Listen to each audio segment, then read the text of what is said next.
तो ब्रह्मा जी ने विचार किया कोई है जरूर जिसने बनाया, पर कौन है पता नहीं। तो फूल के भीतर गए, उस कमल के नाल, उस डंडी के भीतर सैकड़ों वर्ष हो गए, किनारा ही नहीं मिला उसका। वापस फूल के ऊपर आकर बैठ के विचार कर रहे, क्या करूं अब मैं, मुझे क्यों बनाया है, मैं क्या करना चाहिए, मुझे कहां जाना है, मैं कहां से आया हूं। ये विचार उनके मन में आए। और कथा आप हम सबको भी प्रेरणा दे रही है, हमें भी ऐसा विचार करना चाहिए। हम कौन हैं, कहां से आए हैं, क्या करना है, किस लिए आए, हम क्या कर रहे हैं हम, और आगे हमारी प्लानिंग क्या चल रही है, और ये कथा के बाद और क्या योजना है हमारी। क्या यही करने हम आए क्या? कभी बैठ के विचार तो करो कि मेरी 50 साल की उम्र हो गई, मकान खेत ब्याह शादी सब हो, अब आगे और कौन सा काम रह गया कि ये ऐसे करते करते सटक जाएंगे। विचार ही नहीं करता आदमी, कुछ सोचते ही नहीं। कई तो ऐसे अभागे विचारे, उनको सुनने को भी नहीं मिल रही ऐसी बात, सुनने को नहीं मिल रही। करेंगे कब? सुनते हैं इसलिए कि भैया चलो कभी तो करने में आएगा, सुनेंगे तो करेंगे, सुनेंगे तो विचार भी आएगा, सुनेंगे ही नहीं तो विचार कब आएगा? कभी नहीं सोच सकते। तू कछु और विचारत है नर, तेरो विचार धरियो ही रहेगो। और सारे विचार आएंगे हम। कितने दिन भर में सवेरे से शाम तक कितने विचार आते हैं, खाना पीना पहनना ओढ़ना मिलना देना लेना जाना आना, कितने सारे विचार। तू कछु और विचारत है नर, तेरो विचार धरियो ही रहेगो। ने कोटि उपाय करे धन के हित, भाग्य लिख्यो उतनो ही मिलेगो। ए भोर की सांझ घड़ी पल मांझ सुकाल, अचानक आई गए गो। ए राम भजो न कियो कछु सुकृत, अंत में यूं पछताई कहे गो। कितने विचार मन में उठते रहते, ऐसा करेंगे, ऐसा सोच रहे, ऐसा हो जाएगा, ऐसा सब कर लेंगे, सब हो जाए, कितने विचार आते। कभी ये विचार भी तो करो, मैं क्यों आया हूं और मेरा कब तक का है यहाँ पे रहने का। थोड़ा भी हम ऐसा विचार करेंगे ना तो पता चलेगा कि किस लिए आया हूं। विचार ही नहीं करते। तुम कौन हो, कहां से आए और कहां है निज घर तेरा, यही सोच भरमत डोले, तन तज कहां बसेरा। कहां जाएंगे? अभी आप घर से यहां आ गए, यहां से फिर घर चले जाओ, लेकिन एक बार घर से भी जाना है अपन सबको। कहां जाएंगे? कुछ एड्रेस पता है? कहां जाना है, उसकी प्लानिंग तैयारी करो। आपने भी यहां आने की तैयारी थोड़ी तो करी होगी ना, कि भैया वहां नया मैरिज गार्डन है ना, वहां भागवत जी में जाना है, जल्दी जल्दी काम करो, जल्दी सामान इधर लेना देना, व्यवस्था जमा के तैयारी शुरू से आपने सवेरे से करी होगी, तब जाके यहाँ अब पहुंचे हो। और जहां सदा के लिए जाना है और बिना खबर ही लेने आ जाएंगे। पहले और भी साल खाट पलंग पे पटकते थे कि पता चल जाएगा अब जाने वाले हैं, लेकिन आजकल भगवान जी ने सिस्टम बंद कर दी, डायरेक्ट अटैक। जैसे रातों रात नोट बंद। अरे उन्हें के यार इतना ढेर लगाया, अरे हाँ हाथ लगाया वो, अरे मालूम नहीं थे, नहीं तो दान कर देते, कहीं भोजन करा देते, कहीं मंदिर में लगा देते। अब ये रद्दी हो गए, सब रद्दी हो जाएगा। मृत्यु के बाद में क्या है, शरीर ही कोई काम कर। कभी भी सांस बंद हो सकती है। क्या करें फिर हम सब? अच्छा करो, अच्छा बोलो, अच्छा खाओ, अच्छा सुनो, अच्छे काम में लगा दो। जिन जिन ने अच्छे काम में धन लगा दिया ना, वो बहुत खुश है। अच्छा हो रे भैया, ये नोट बंद होने से पहले दान कर दिया, भंडारा कर दिया, कथा कर दी, सब तीरथ व्रत कर आए, भगवान ने बहुत अच्छा करा। हमने सामान खरीद लिया, कोई को प्लाट का सौदा हो गया और पैसा 7 तारीख के पहले जिनकी रजिस्ट्री हो गई ना, बहुत मजे में। अब बहुत परेशान है, अचानक बंद हो गया। राम नाम की लूट है रे, लूट सके तो लूट, अंत काल पछताएगा जब प्राण जाएंगे छूट। बाद में बहुत पछताना पड़ेगा, क्या करें, कुछ नहीं कर सकते। इसलिए पछताना ना पड़े, इसलिए कथा होती है कि ऐसा तो ना हम गलती कर रहे हो गई जो हो गई, अब नहीं करना है।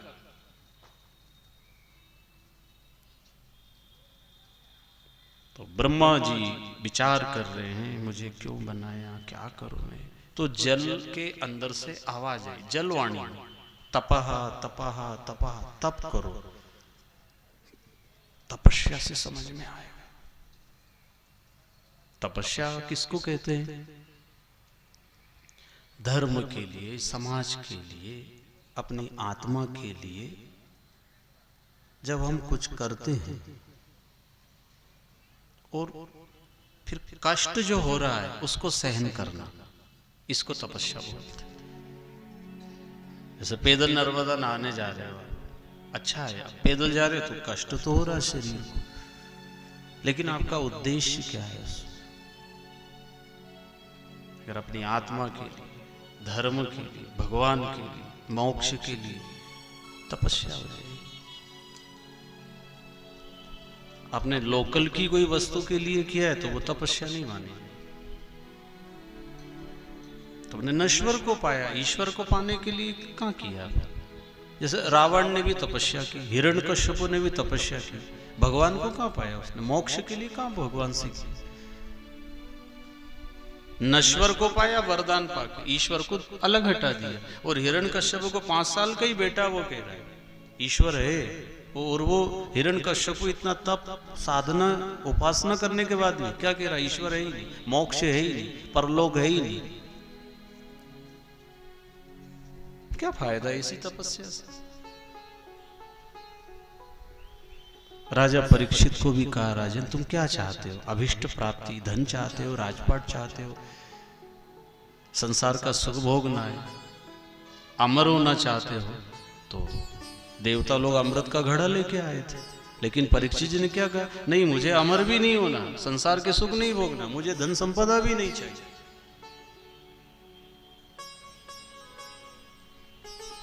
फिर क्या कहा उसने? चाह नहीं कछु तुमसे पाऊं, चाह नहीं कछु तुमसे पाऊं, चाह नहीं कछु तुमसे पाऊं, चाह नहीं कछु तुमसे पाऊं, चाह नहीं कछु तुमसे पाऊं, चाह नहीं कछु गाइए आप तुमसे पाऊं। पर एक अरज प्रभु तुमको सुनाऊं, एक अरज प्रभु तुमको सुनाऊं, एक अरज प्रभु तुमको सुनाऊं,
वत्सल भगवान की जय। कभी भी शुभ कर्म करो, सत्कर्म करो, तपस्या करो, भक्ति करो, तो बदले में लोकल की कोई वस्तु की इच्छा मत रखो।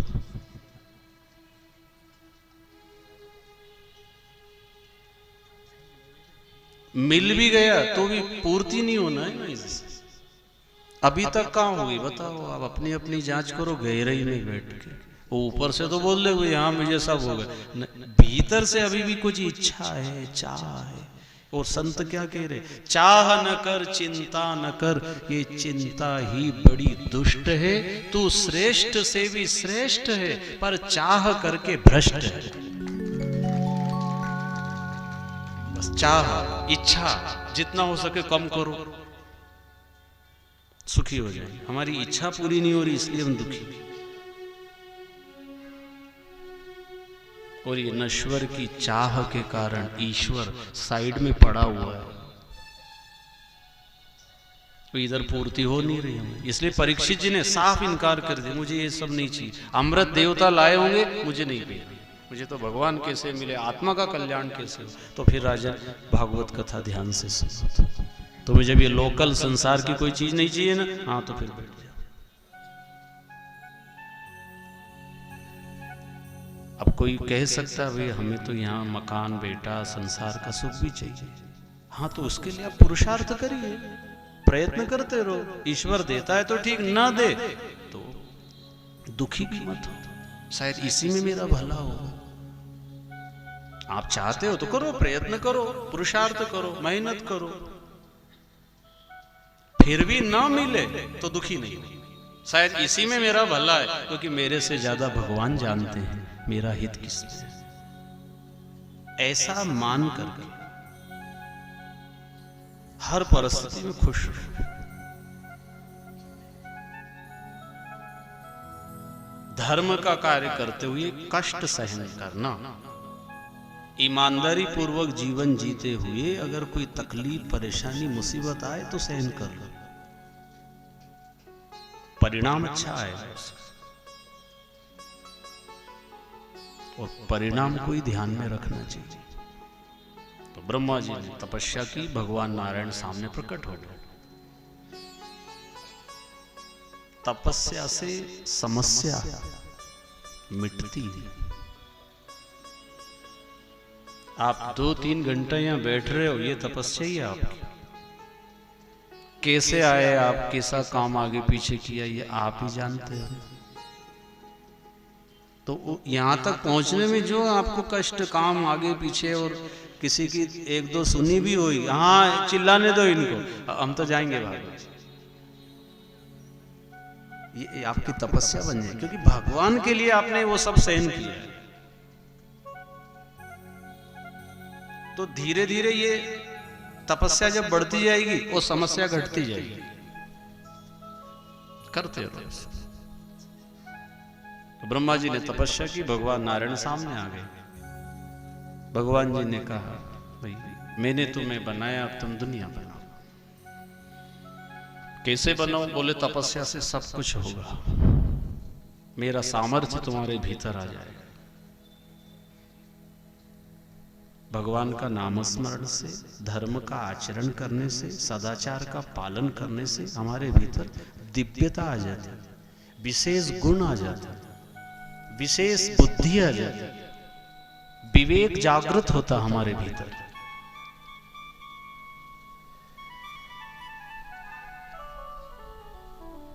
बुद्धि सबके अंदर है, लेकिन सद्बुद्धि किसी किसी के पास। बुद्धि तो पशु में भी है, बुद्धि तो चींटी में। ये माइक कैसे आवाज करता है भाई? सुनाई तुमको दे रहा, नहीं दे रहा? ठीक करो उसको। बुद्धि तो चींटी से लेकर हाथी तक भगवान ने दी है। मच्छर को भी बुद्धि है, किधर काटना है, किधर शरीर उगाड़ा है वो वहीं जाएगा, वो कपड़े के ऊपर नहीं बैठेगा। जिधर जगह है वो वहीं डंक मारता। जबकि कोई ट्रेनिंग नहीं दी जा रही उनको कि वहां जाकर बैठ के काटना। चींटी को पता है कहाँ शक्कर रखी है, किधर मिठाई का डब्बा है। परमात्मा ने ऐसे छोटे जीव मच्छर को भी बुद्धि दी है सर, लेकिन सद्बुद्धि नहीं है। शरीर के स्तर पर बुद्धि है उनमें, आत्मा के स्तर पर बुद्धि काम नहीं करती है। जो सद्बुद्धि होगी, शुद्ध बुद्धि होगी, जो शुद्ध कर्म करने वाले, जिनका शुद्ध आचरण है, शुद्ध व्यवहार, जिस एक घी तो है लेकिन आपके शुद्ध घी, दोनों का नाम घी है लेकिन एक डालडा भी है और एक शुद्ध है। बुद्धि है, कर्म भी है, शुद्ध कर्म, सत्कर्म। जब विवेक बुद्धि जागृत होगी हम सत्कर्म ही करेंगे। विवेक कहां से मिलेगा? सत्संग में जाने से। ये कोई दुकान पे नहीं मिलता है कि हरदा में नहीं तो खंडवा से ले आए अपन। विवेक मतलब सही गलत का निर्णय करने वाली बुद्धि।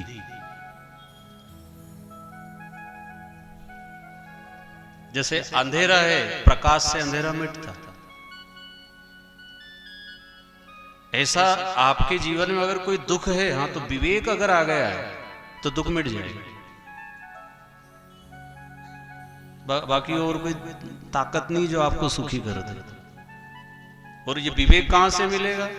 बिनु सत्संग विवेक न होई, बिनु सत्संग विवेक न होई, राम कृपा बिनु सुलभ न सोई। राम कृपा गाइए, आप सब गाइए। सुलभ न सोई, राम कृपा बिनु सुलभ न सोई। राम कृपा बिनु सुलभ न सोई, बिनु सत्संग विवेक न होई, बिनु सत्संग विवेक न होई। राम कृपा बिनु सुलभ न सोई। राम कृपा बिनु सुलभ न सोई, बड़े भाग पावहि सत्संगा, बड़े भाग पावहि सत्संगा, बड़े भाग पावहि सत्संगा, बड़े भाग पावहि सत्संगा। प्रयास होई भवभंगा, नहीं प्रयास हो अभिभंगा, बिनहि प्रयास हो अभिभंगा, बिनहि प्रयास होए अभिभंगा। श्री राम जय राम, जय जय राम। श्री राम जय राम, बजाते हुए जय भाव जय विभोर राम। श्री राम जय राम, जय जय राम।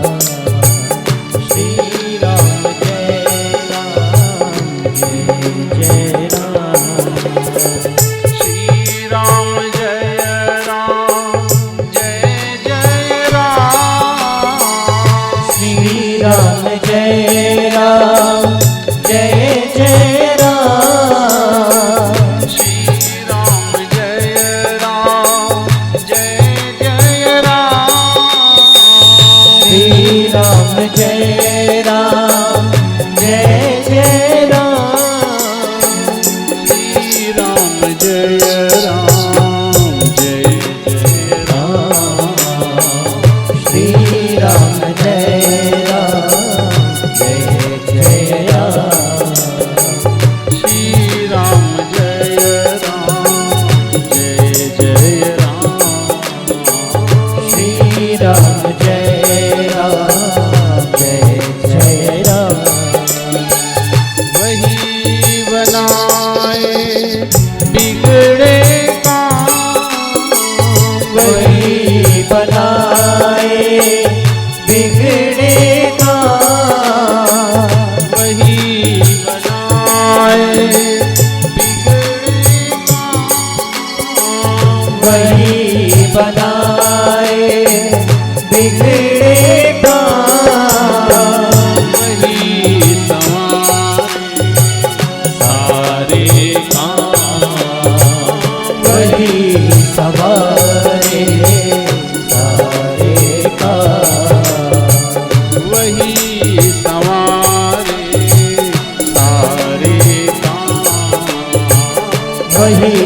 सवारे सारे काम।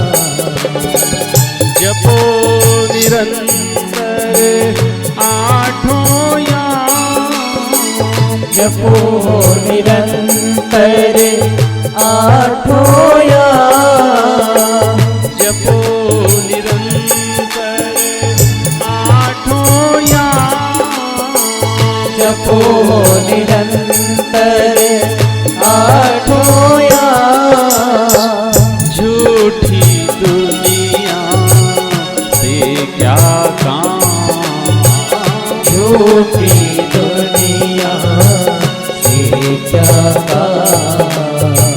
झूठी दुनिया से क्या काम। झूठी दुनिया से क्या काम। श्री राम जय राम जय जय राम। श्री राम जय राम जय जय राम। श्री राम जय राम जय जय राम। राम जय राम जय जय राम। श्री राम जय राम जय जय राम। श्री राम जय राम जय जय राम। श्री राम जय राम जय जय राम। श्री राम जय राम जय जय राम। श्री राम जय राम जय जय राम। श्री राम जय राम जय जय राम। श्री राम जय राम जय जय राम। श्री राम जय राम जय जय राम। श्री राम जय राम जय राम। श्री राम जय राम जय जय राम। श्री राम जय राम जय जय राम। श्री राम जय राम जय जय राम। श्री राम जय राम जय जय राम। भगवान की जय। जिस दिन विवेकवान बन जाएंगे ना, कभी हम दुखी नहीं होंगे सर।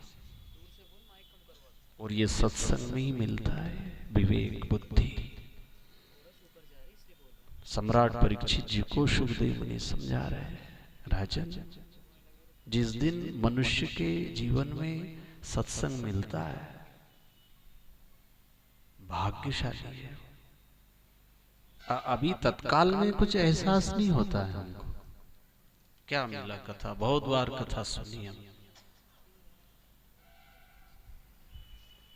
आएगा एक दिन, जरूर ऐसा आएगा जब ये बातें आपके भीतर से प्रकट होने लगेगी।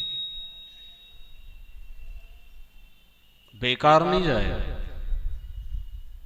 भली अभी हमें नहीं हो रहा ऐसा कुछ, सुनते रहो सुनते रहो सुनते रहो बस। नवधा भक्ति में पहली भक्ति श्रवण, सुनो। श्रवणम कीर्तनम विष्णु स्मरणम पाद सेवनम अर्चनम वंदनम दास्यम सख्यम आत्मनिवेदनम। पहले सुनो, समझ में आए या ना आए सुनो, बैठे रहो, सुनते रहेंगे सुनते रहेंगे, एक दिन समझ में आ जाएगा। बार बार कोई बात कहेगा ना, आप सुनते रहो सुनते रहो सुनते रहो, फिर एक दिन असर होएगा उसका। फिर क्या कहे, 2 महीना से सुन रहा हूं मैं और अभी तक मैं बोला नहीं हूं। फिर अब आज आर की पार हो गई, कब तक सुने? ऐसा ये मन भी बार बार सुनता रहेगा ना, तो फिर ये मन भी बस अब आगे समझ में मेरे, अब भजन ही सार है और भव सागर से पार होना है। मैंने खूब सुनी है, अब मेरे को समझ में आ गई है। मानेगा, एक दिन मान जाएगा। और ब्रह्मा जी को भगवान जी ने चतुश्लोकी भागवत सुनाई। देखो भगवान सुना रहे अपने मुख से, अहम एवासमेवाग्रे नान्यदत् सद सत्परम पश्चादहम यदेतच्च यो वशिष्येत सोऽस्म्यहम् ऋतेर्थम यत् प्रतीयेत न प्रतीयेत चात्मनि तद विद्यादात्मनो मायां यथा भासो यथा तमः यथा महांति भूतानि भूतेषु चावचेष्वनु प्रविष्टान्य प्रविष्टानि तथा तेषु न तेष्वहम् एतावदेव जिज्ञास्यं तत्व जिज्ञासुनात्मनः अन्वयव्यतिरेकाभ्याम यस्यात् सर्वत्र सर्वदा। ये भगवान के मुख की वाणी है। खुद भगवान ने अपने मुखारविंद से जो बात कही हुई भगवता प्रोक्तम इति भागवतम, भगवान की वाणी है। फिर ब्रह्मा जी ने जब सुना तो भगवान जी कह रहे हैं सदा सर्वदा मैं ही रहने वाला। तुम पहले नहीं थे, तुम आज हो, एक दिन आएगा जब तुम नहीं रहो। ऐसा मन में बात जमा के रखना। तो प्रभु मुझे क्यों बनाया, क्या करना है? तुम दुनिया बनाओ, सृष्टि का विस्तार करो। ये भगवान की आज्ञा है। हम सबको भी यही आज्ञा दी भगवान जी ने, जाओ दुनिया में मेरा काम करो, संसार का विस्तार करो, मकान दुकान फैक्ट्री चलाओ, संसार के लोगों को सुविधा दो। सबको जो जो भी जिम्मेदारी दी है वो भगवान की आज्ञा मान करके करो।